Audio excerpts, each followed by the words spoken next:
All right, welcome back. Apologies for that poor sound, but I think we're sorted now. And in Pimville at the Zoe Bible Church, as we've been telling you, the launch of 16 Days of Activism, No Violence Against Women and Children. So inside the church, the talking is still happening. Lots of the speeches to start this activism. We've just heard from the Minister in the Presidency, Women, Youth and Persons with Disabilities, Maita Nkwane Mashabane. And now we're actually hearing, when I left, it was Dr. Shahida Omar, who is also there and representing just the actual victims of gender-based violence and working with them in a very, very close way. But of course, we also heard from the new mayor here in Johannesburg and talking to the fact that she's, worked with victims of gender-based violence. As you know, it's Dr. Mpho Palatse, who has just taken over the mayorship. So she is a medical doctor, but is now mayor, and also talking to some of the things that she's hoping to implement here in the city. But let's get to the conversation with my next guests now, and it's a great pleasure to welcome them here onto the program and to just talk from the faith-based organizations and what can be done from the community perspective to try and help those victims of gender-based violence. So to introduce my guests, it's Pastor Peter Legote, who's from the Zoe Bible Church Men's Organization representative, and Bishop Dr. Tabile Mnisi, who is from a faith-based organization. So good to have both of you. Thank you very, very much for your time. Thank you. All right, I'm going to start with you, particularly, Pastor, from a men's organization. And that was one of the things that came out for me was when I was chatting to one of the ladies that has found herself in an abusive relationship, but now, of course, has managed to escape. One of her sort of recommendations is that men that are perpetrators need to have some rehabilitation. And this is where the problem comes. And there are not enough organizations like that. What do you say to that?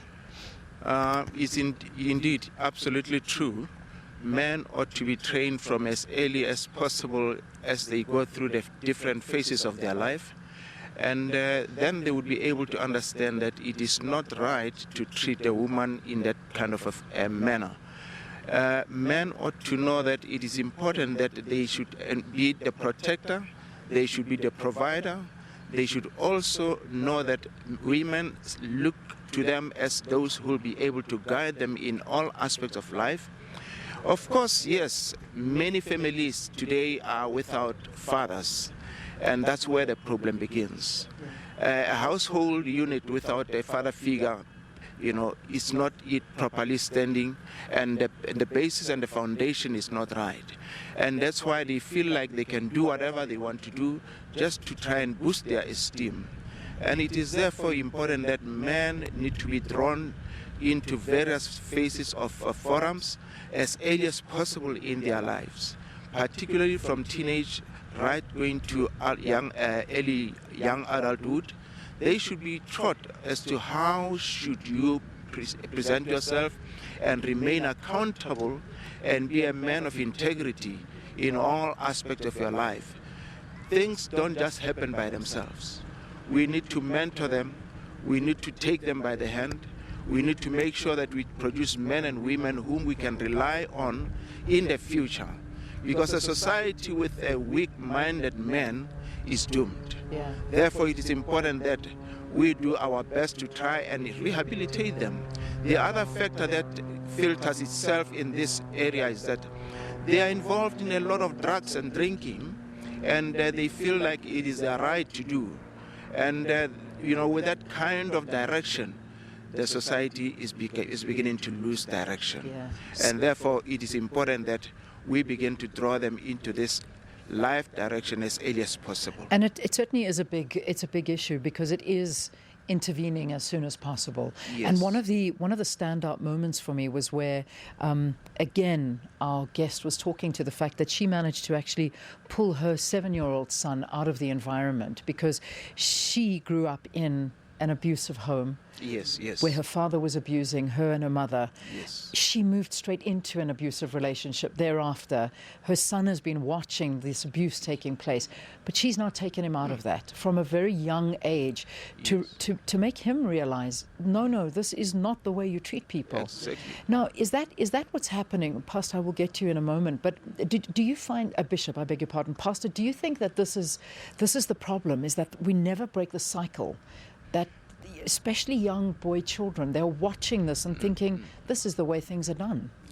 To a great extent, you realize that the TV or the media has become their mentor. Yeah.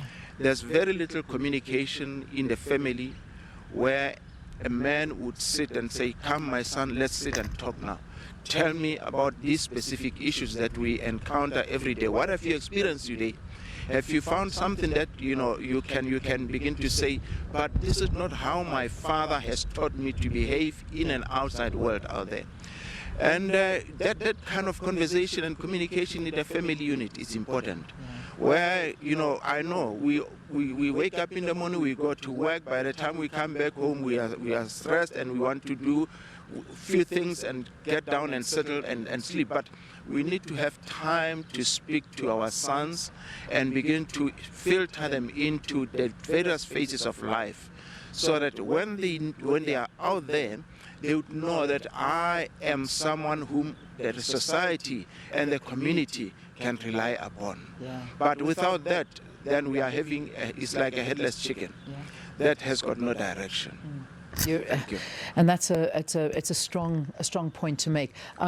Bishop, I'm going to ask you to take hold of the mic. Thank you. Bishop, obviously one of the big issues as well that we discussed and spoke to was the fact that if it wasn't for the community involvement and different groupings that were witnessing the abuse and got involved, whether it be the church, whether it be little groups in the areas, or even your neighbor, that a lot of people would still be in these abusive relationships and not be seeking help.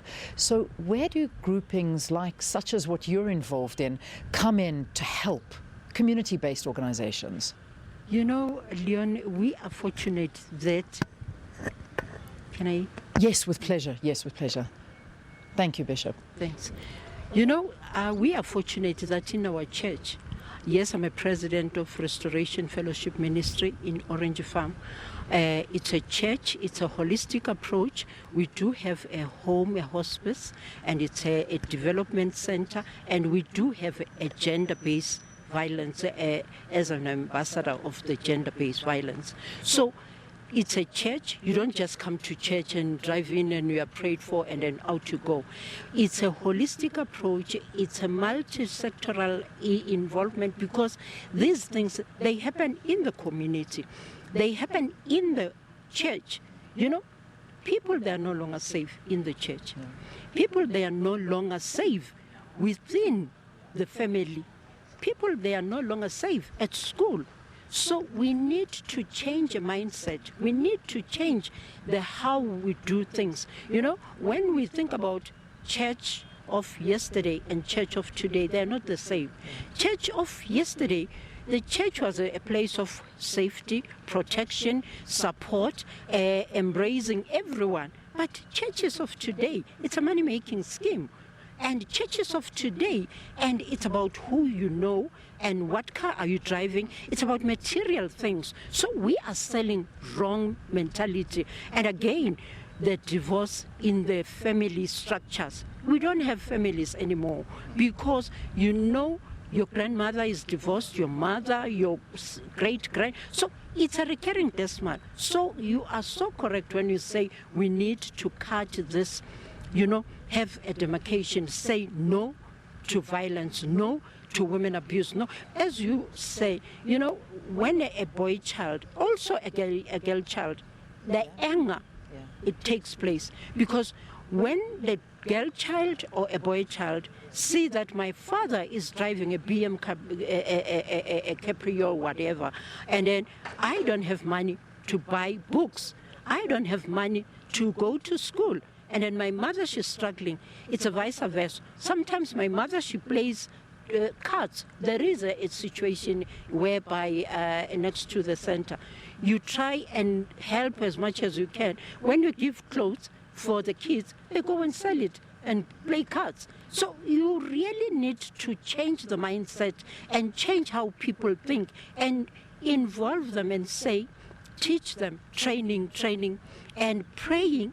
It's not good enough just to pray without action. The Bible tells us that, you need to put prayer with action, and also make sure that people, they talk about these things, because if they hide it and say, no, I've just fell, no, it's a door, it's this, and then hiding it, because in the very same church, there is a church that gossips, there is a church that looks down upon you. You're dressing one dress for 10 weeks or whatever, it's a conference. You don't come with new clothes. So we need to say a church is a hiding place, a church is a safe place, a church is a place where people are changed mentally, spiritually, physically, and because the minute you take care of all that, for instance, you always hear people say, this son is angry, this son is arrogant, this one. No, it's the pain, it's the past. And now the reaction when they see that I can't have this. For instance, these days, our grandchildren, our children, our friends, they are educated, but there is no job. So people, they go, they think the quick place is to take drugs, of which drugs are not a solution. And again, when others, they say, okay, my husband left me for a younger person, and then this younger person, they go out and all that, the children, they don't have food and all that. You go to the maintenance court. It's where you'll be more abused, more, make you feel that, I went there and monitor what is happening. You see a woman telling you that I've been here for 7 years. I've been here 7 for years, so many years. and nothing's happened. And after that, the magistrate will just give that woman who's been there for so many years 300 rand for 4 children. And the man is driving beautiful car. Yeah. So those things, they must come to an end. They have to come to an end. I wish I could carry on talking to you, but Yes. I saw you sitting on the podium, Yes. and I do hope you go up there and you say exactly what you've witnessed. We need to hear these stories. We really do. We don't need to hear that there are plans and talks and councils we are and tired everybody's of talks. talking about And it. It the needs to be government, done. Leanne, it needs to complement the churches. We don't say all the churches are doing 1, 2, 3. But there are ones that they are. those There who are are. doing the spade work. You are Yeah. listening to Bishop, President of the Restoration Mission Society Care in Orange Farm. Well, there you go. Thank you. God bless you. And Thank you, and you, Bishop. Thank you very much, Pastor, as well. Thank you. Thanks to both of you for being our guests here on the program. So that's where we got to leave it. And we leave you with those wise words from the Bishop and the Pastor. And thank you so much for joining us. But I know there's a lot more. My colleague Mbali is going to be taking over and reporting on the story for the rest of the day. Have a beautiful one. Goodbye from me. Let me hand you back to Sakina.